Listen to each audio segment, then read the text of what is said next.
Olá, eu sou Renata Soares, esse é o quinto vídeo da série Medo e Ansiedade. E hoje eu quero falar com você sobre crenças limitantes. Você sabia que o Brasil é um dos países com pessoas mais ansiosas no mundo? Eu creio que isso se deva ao fato de termos uma população muito jovem. E essas pessoas ainda estão nesse caminho de conquistar sua independência financeira, de manterem suas famílias, e num país onde há muita turbulência na questão econômica, na questão política, na violência, nós todos começamos, diante de circunstâncias adversas, a nos sentirmos mais vulneráveis. E aí eu quero te convidar a pensar em algumas crenças limitantes que, se combatidas, podem contribuir muito para a gente diminuir o nível de ansiedade e medo no qual vivemos. Você sabe que muitas vezes as crenças limitantes elas são formadas na nossa infância por todas as pessoas que compõem a nossa vida. Desde pequeno você ouve ensinamentos na sua casa, na igreja, na escola, na sociedade de uma forma geral, mas é importante que na vida adulta você reveja alguns desses valores, porque são crenças que não se comprovam verdadeiras. Um exemplo disso é que se você for uma pessoa séria, se você for uma pessoa controlada, uma pessoa que visa mais a responsabilidade que o prazer, você dará conta da sua vida. Aquilo que nós podemos de fato controlar são pouquíssimas coisas. A maioria das coisas que acontecem em volta de nós não podemos controlar. E isso tem uma ligação muito profunda com o medo. O medo está profundamente associado ao nosso desejo, à nossa vontade de controlarmos a nossa vida e às vezes até do outro. Quando começamos a entender que isso é uma crença que nós temos que deixar de lado e que nós somos responsáveis por muito pouca coisa, eu diria que fazer boas escolhas é o nosso papel principal. Agora, as consequências, o que vai acontecer em torno de nós nunca sabemos. Se nossos filhos vão sofrer, se nosso marido vai ficar desempregado, se a faculdade que a gente está fazendo de verdade dá conta, a gente não sabe. A vida só se sabe vivendo. Então é muito importante que medo e ansiedade sejam postos de lado, pois eles são estados de paralisia. E para combater o medo existe um sentimento chamado esperança. Alguns filósofos falavam sobre isso. Como nós devemos combater o medo? Enchendo o nosso coração de esperança. A Bíblia fala isso também. Ela diz que no nosso pensamento deve habitar pensamentos que nos tragam esperança, que gerem vida em nós. Então é fundamental que você vigie as informações que chegam até você, as letras das músicas, o que você lê, as mensagens que você escuta, os cursos, as pessoas com quem você anda. Tudo isso contribui para que você tenha uma mentalidade potencializada para a vida ou uma mentalidade do olhar para a morte, do olhar para o desânimo, porque o desânimo é uma espécie de morte.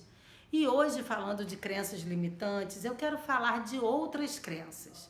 A crença de que se nós fizermos tudo como devíamos fazer na criação dos nossos filhos, o resultado será mais do que satisfatório, que eles serão exatamente do jeito que nós pensamos. Os filhos não são assim. Nós precisamos acolhê-los e aceitá-los como eles são, porque muitas vezes isso gera um pânico nas mães. Quem será o meu filho? Basta que você ensine o menino, eduque, fale, tenha diálogo, amizade. Eu tenho certeza que o resultado tem uma grande chance de ser bem-sucedido. Uma outra crença limitante é que nós temos que trabalhar e que, se não trabalharmos, passaremos uma série de necessidades. Às vezes as mulheres têm imensa dificuldade de se ver sustentadas por seus maridos, Mas quando temos filhos pequenos, ou em algum momento da nossa vida onde algum parente está doente, ou quando nós mesmas adoecemos, é fundamental pensarmos que alguma pessoa pode sim nos ajudar e que isso é momentâneo, não precisa ser para sempre.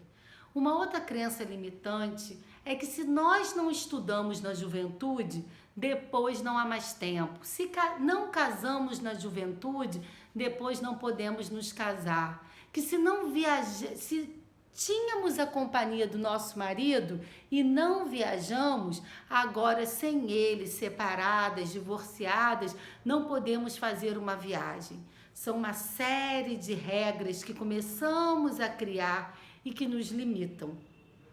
Isso gera em nós uma tristeza, gera em nós uma paralisia.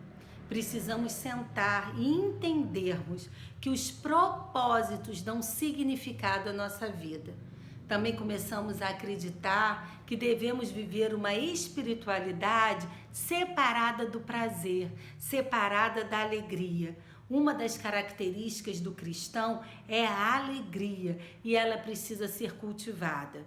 Também começamos a acreditar de uma forma errônea a respeito do nosso sistema familiar, que nos dar bem com parentes, com irmãos, é não dar limites. Às vezes os limites são essenciais para que os relacionamentos sejam saudáveis.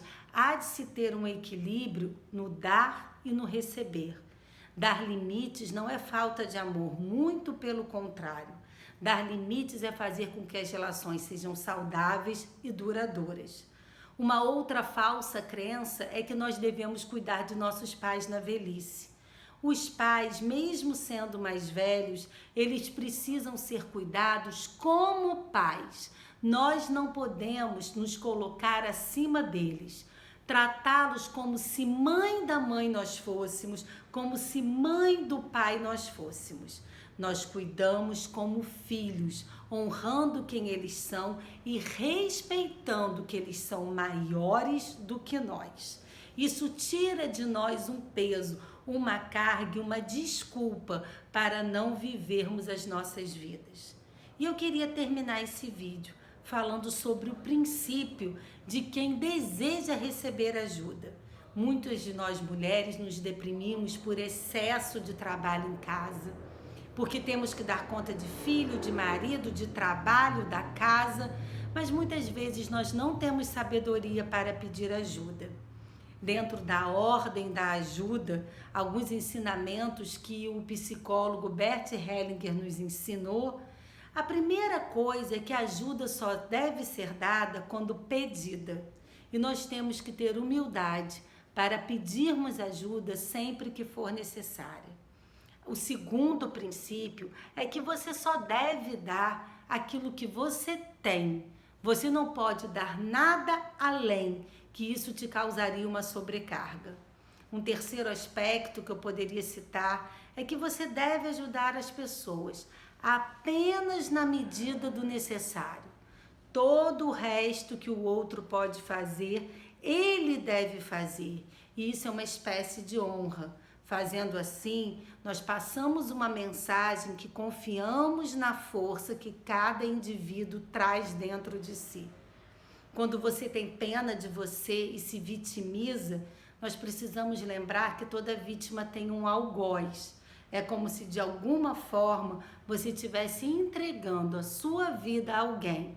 E isso é extremamente prejudicial. As vítimas costumam ser extremamente agressivas, porque toda pessoa ferida fere, e as vítimas também costumam não ter amizades, são solitárias, porque a vítima não deseja amigos, ela deseja aliados, pessoas que não discordem dela, concordem com seu lugar de vítima no mundo.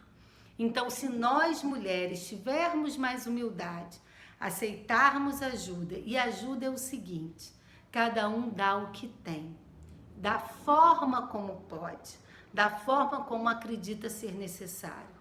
Aceite a ajuda dos seus filhos, dos seus pais, dos seus irmãos, do seu marido, mas aceite como eles conseguem dar, não da maneira que você idealizou. perca aquele desejo de controle. Cada um colaborando um pouquinho, você acolhendo a humanidade do outro, você também será convidada a viver dentro dos limites da sua humanidade. Eu te espero no próximo vídeo, porque nós ainda temos algumas coisas a tratar a respeito de medo e ansiedade. Até lá!